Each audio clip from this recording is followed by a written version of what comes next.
Yeah, luto tayo ng malalaking crabs. Yan, buksan lang natin ang ating induction cooker. Good morning mga lodi. Magluluto tayo ng malalaking crabs. Yan. Galing yan sa... Beb, saan to galing, Beb?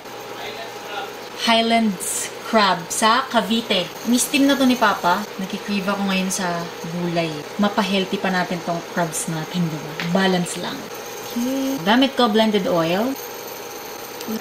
Meron ako ditong sitaw. Hiniwa-hiwa na to ni Kelvin. Lang natin tong sitaw for 1 to 2 minutes. Lagyan na rin natin ng pampalasa. Salt.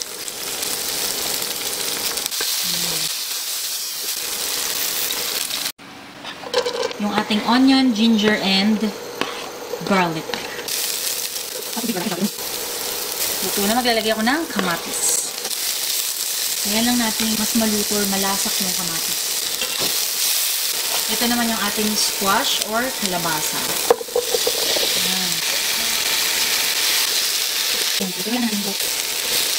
Yan, makikita nyo. Meron na siyang mga light brown. So, pepper. Bango na niya.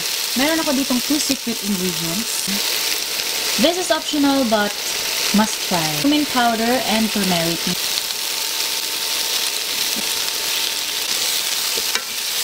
So, ito maglalagay ako ng hot water.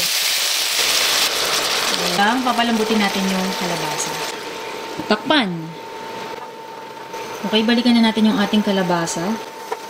Depende sa inyo kung gaano kalambot yung gusto nyo. Yung iba gusto lasak. Ayan, malambot na siya. Kung meron kayong pangalawang gata, imbis na tubig yung ilagay nyo, yung pangalawang gata ang ilagay nyo. Wala akong pangalawang gata. Ito lang meron ako dito.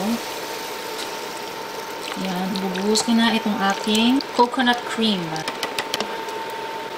Lalagay ko na yung aking crabs.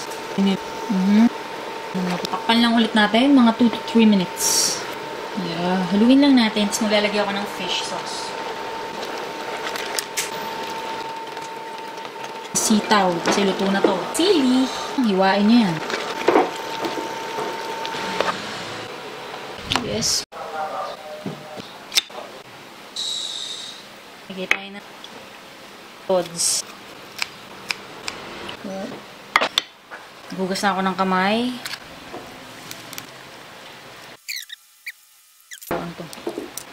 Sabaw.